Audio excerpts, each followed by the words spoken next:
Let me ask you something. Are you still interested in intimacy after 60? But you honestly don't know where to meet women anymore? Because that's exactly what many men told me. They said, I still have desire, but I have no partner. Dating apps feel like scams. Bars feel pointless. And the usual advice, join a book club, volunteer somewhere. It just doesn't work. So the real question becomes, where do older men actually meet women today? In this video, I'm going to show you 3 places most men your age completely overlook. But the women there are active, social, and genuinely open to connection. And at the end, I'll share something that can completely change the dynamic. So instead of you chasing women, they start noticing you first. 1. Salsa dancing classes. When you walk into a beginner salsa class, something interesting happens almost immediately. You notice there are far more women than men. Sometimes 2 women for every man. Sometimes even 3. At first glance, it may seem like a small detail. But psychologically, it changes the entire dynamic of the room. Humans respond strongly to what psychologists call perceived scarcity.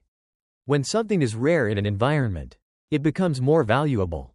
In a salsa class, the rare thing is not women. It's men who are willing to show up and lead. That means the moment you step onto the floor, you're already standing in a different position than you would in a bar or on a dating app. You're not competing for attention. You're participating in something women actually need. But the deeper reason salsa works goes beyond numbers. It's the nature of the interaction.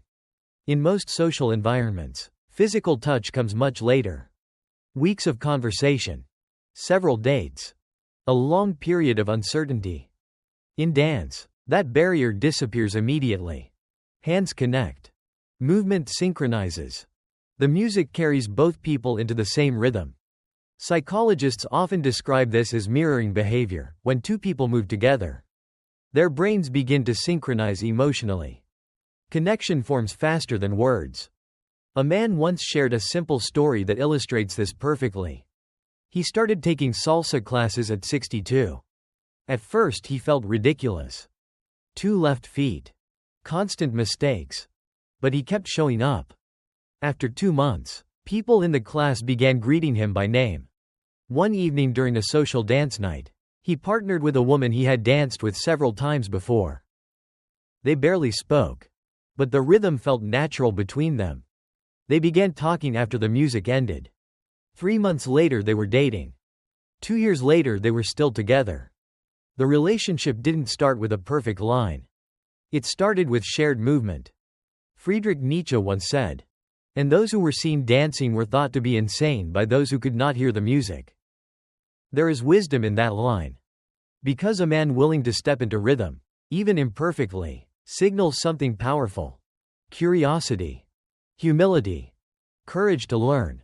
So when you notice that imbalance in the room, when you feel that early awkwardness, understand what it means.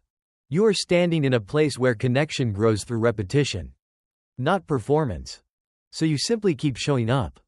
You learn the basic steps. You smile when you make mistakes. You stay long enough for familiarity to form. And eventually, the dance stops feeling like effort.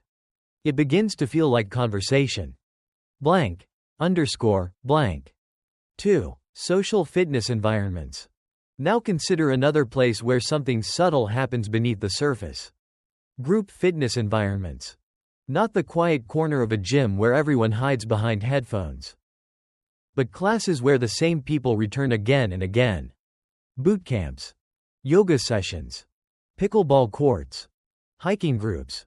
When you enter these spaces, you begin to notice a pattern. People arrive with a shared intention. They want to improve themselves. And that shared intention quietly lowers the barrier between strangers. Psychologists call this the similarity principle. We naturally feel more comfortable with people who pursue the same goals we do. When 2 people struggle through the same workout, sweat through the same challenge, or walk the same trail for 2 hours, conversation becomes easy. It doesn't feel forced. Another factor appears immediately after physical activity. Endorphins. These natural chemicals elevate mood and increase openness. People smile more. They talk more freely. They become approachable. This is why conversations after workouts often feel unusually relaxed. A simple example makes this clear. A 64-year-old man joined a morning boot camp class after retirement. He showed up 3 mornings every week. At first, he barely spoke. But consistency changed things. People began to expect him there. They started asking about his weekend. One morning after class, the group decided to grab coffee nearby. He joined them. Over time, he became part of the circle. Eventually, he began dating a woman who wasn't even in the class. She was a friend of the instructor. The opportunity didn't come from chasing. It came from being present repeatedly. Marcus Aurelius once wrote, "The impediment to action advances action. What stands in the way becomes the way." A workout works the same way. Effort reveals character. When a man in his 60s shows discipline with his health, people notice. It signals self-respect, energy, stability. Those traits carry more weight than appearance alone. So when you find yourself standing in a group fitness class, when you see the same faces week after week, understand what you're witnessing.